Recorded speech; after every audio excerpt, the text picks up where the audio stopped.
Hi guys, welcome back to Aadya vlogs 2022. నేను ఈరోజు మీకు యూస్ఫుల్ అయ్యే వాటర్ క్యాండిల్స్ ఎలా చేయాలో చూపించబోతున్నాను. చాలా సింపుల్ అండ్ ఈజీ, ఇంట్లో ఉన్న వాటితోనే ఇలా చేసుకోవచ్చు. అండ్ నేను ఇలా కాంచు కప్స్ 2 తీసుకున్నాను, 2 కాంచు గ్లాసులు అయితే తీసుకున్నాను.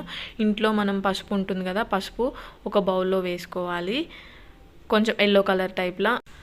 మీ దగ్గర ఏ కలర్ ఉంటే ఆ కలర్ అయితే యాడ్ చేసుకున్నా. నా దగ్గర పింక్ కలర్ బొట్టు కూడా ఉంది, సో నేను అది కూడా యాడ్ చేస్తున్నాను. పింక్ కలర్లోకి టర్న్ అయిపోతుంది కదా వాటర్ అనేది. అండ్ ఇక్కడ మీరు బొట్టు కుంకుమ ఉంటుంది కదా, అది కూడా యాడ్ చేసుకోవచ్చు, రెడ్ కలర్లో వచ్చేస్తుంది. సో నేను అదే యాడ్ చేయకుండా నా దగ్గర 2 రకాల ఫుడ్ కలర్స్ అయితే ఉన్నాయి. ఆ ఫుడ్ కలర్స్ని అయితే యాడ్ చేయబోతున్నాను. 2 గ్లాసులలో 2 ఫుడ్ కలర్స్ అయితే వేస్తాను, ఒకసారి మీరు కూడా చూసేయండి. అండ్ ఇక్కడ నేను ఆరెంజ్ రెడ్ ఫుడ్ కలర్ అయితే యూజ్ చేస్తున్నాను. ఇందులో ఆరెంజ్ రెడ్ వేసాను, ఇంకొక దాంట్లో వేరే కలర్ అయితే వేసాను. కొద్దిగా వేసుకుంటే సరిపోతుంది, ఆటోమేటిక్గా అదే టర్న్ అయిపోతుంది, కలర్ చేంజ్ అవుతుంది. చూడండి ఒకసారి. వీటి కోసం ఎక్కడికో హడావిడిగా వెళ్ళాల్సిన అవసరం లేదు, ఇంట్లోనే ఈజీగా చేసుకోవచ్చు. అండ్ ఈ దీపావళికి మంచిగా దీపాలు పెట్టేసుకోండి మీరు కూడా ఇలా ప్రిపేర్ చేసుకొని. అండ్ నేను ఇక్కడ ఒక కవర్ టైప్, అంటే కొంచెం స్ట్రాంగ్గా ఉండేదైతే తీసుకుంటున్నాను. ఇలా డ్రెస్లకి కాలర్ నెక్ దగ్గర వచ్చేసి ఉంటుంది కదా, అది తీసుకొని ఇట్లా 4 పీసెస్గా అయితే కట్ చేసుకొని ఆ 4 పీసెస్ని కొంచెం అందులోకి లైట్గా లైన్ పెడుతున్నాను. ఒకసారి మీరు చూడండి, వీడియోలో చూపించిన విధంగా అయితే అలా చేసుకోండి మీరు. అండ్ ఇక్కడ నేను కేసరి ఎల్లో కలర్ కూడా యూజ్ చేస్తున్నాను. ఇలా 4 టైప్స్ ఆఫ్ కలర్స్ అయితే తీసుకున్నాను. తీసుకొని ఇప్పుడు మనము పక్కన పెట్టేసుకోవాలి. వీటిని పక్కన పెట్టేసుకున్న తర్వాత మనం దూది ప్రిపేర్ చేసుకోవాలి. మన దగ్గర కాటన్ ఉంటుంది కదా, ఆ కాటన్ ఇలా పువ్వతి టైప్ చేసుకొని ఆ లైన్ టైప్లో ఉన్న దాంట్లో జస్ట్ అట్లా పెట్టేసేయాలి. వీడియోలో చూపిస్తున్న విధంగా అయితే అట్లా పెట్టేసుకోండి.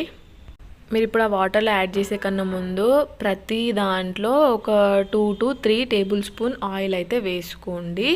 ప్రతి దాంట్లో ఖచ్చితంగా వేసుకోవాలి. అండ్ వేసుకోవడంతో పాటు ఆ పువ్వత్తిని కూడా ముందు ఆయిల్లో ఉంటుంది కదా, దీపం ఆయిల్ అయినా సరే, ఆ దీపం ఆయిల్లో అయితే లైట్గా ఇట్లా ముంచి తీసి మనము ఇక్కడ చూపించాను కదా అలా దానికి పెట్టేసుకోవాలి.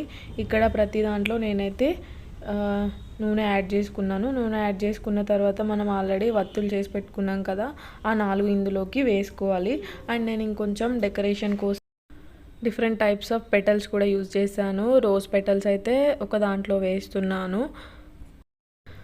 మీరు ఇక్కడ పెటల్సే కాకుండా ఏదైనా యూజ్ చేసుకోవచ్చు. కొందరు చెమ్కీలు యూజ్ చేస్తారు, అండ్ కొందరు యాక్వేరియంలో స్టోన్స్ ఉంటాయి కదా, డిఫరెంట్ కలర్ స్టోన్స్, అక్కడ కింద వేస్తే కూడా చాలా బాగా వస్తుంది లైటింగ్ మనం దీపం ముట్టించినప్పుడు. సో మీకు ఎలా అనిపిస్తే అలా చేసుకోండి. నేనైతే నాకు అందుబాటులో ఈ పెటల్స్ ఉన్నాయి కాబట్టి ఈ పెటల్సే వేసుకుంటున్నాను. ఇక్కడ yellow type colour flower name నాకైతే తెలియదు కానీ అదైతే వేసుకున్నాను. వేసుకున్న తర్వాత ఫైనల్గా అయితే ఒకసారి చూసేయండి. మనం దీపం ముట్టియక ముందు అయితే ఇలా వచ్చేసింది. నేను కొద్దిగా నా దగ్గర ఉన్న ఫ్లవర్స్తో అయితే ఇలా డెకరేట్ చేసుకున్నాను. ముందు రౌండ్గా ఫ్లవర్స్ పెట్టేసి అందులో మనం ఆల్రెడీ ప్రిపేర్ చేసుకున్న ఆ గ్లాసులు అండ్ ఆ కాంచు బౌల్స్ అయితే పెట్టేసుకోవాలి. ఇలా పెట్టేసుకొని మీరు దీపం ముట్టించే కన్నా ముందు ఒకసారి లైట్ అయితే ఆఫ్ చేసుకోండి. లైట్ ఆఫ్ చేసుకొని ఇలా అన్ని దీపాలు ఒకదాని తర్వాత ఒకటి కొంచెం వెలిగించుకోండి. అండ్ ఇక్కడ కొంచెం వెలిగించే టైంకి కొంచెం టైం పడుతుంది, ఎందుకంటే మనం వాటర్లో వేస్తున్నాం కాబట్టి అవి వెలగడానికి కొద్దిగా టైం అయితే పడుతుంది. సో మీకు స్లోగా ఇలా దీపాలు అయితే వెలిగించుకోండి. ఫైనల్గా అయితే ఒకసారి అన్ని దీపాలు వెలిగించిన తర్వాత ఒక్కసారి చూసేయండి ఫైనల్ లుక్ అయితే ఎంత బాగా వచ్చిందో. మీరు కూడా మీ ఇంట్లో తప్పకుండా దివాళీ రోజైతే ఇలా డెకరేట్ చేసుకోండి. ఈ దీపావళికి ఉన్న వాటితోనే వాటర్ క్యాండిల్స్ అయితే ఇలా చేసేసుకోండి. మీకు ఈ DIY నచ్చిందనే అనుకుంటున్నాను. మీకు ఈ వీడియో కనుక నచ్చినట్టయితే like, share, comment and subscribe చేసుకోండి. సబ్స్క్రైబ్ చేసుకున్నాక బెల్ ఐకాన్ క్లిక్ చేయండి, తప్పకుండా మీకు నోటిఫికేషన్ వస్తుంది. అందరికీ అడ్వాన్స్ అయితే హ్యాపీ దివాళీ. సో మీరు ఇలా మంచిగా కలర్ఫుల్ డెకరేషన్స్ డిఫరెంట్గా చేసి మంచిగా సెలబ్రేట్ చేసుకోండి దివాళీ, ఈ ఇయర్ దివాళీ అయితే. So thank you so much అందరికీ నన్ను సపోర్ట్ చేస్తున్నందుకు. Thank you one and all. Bye.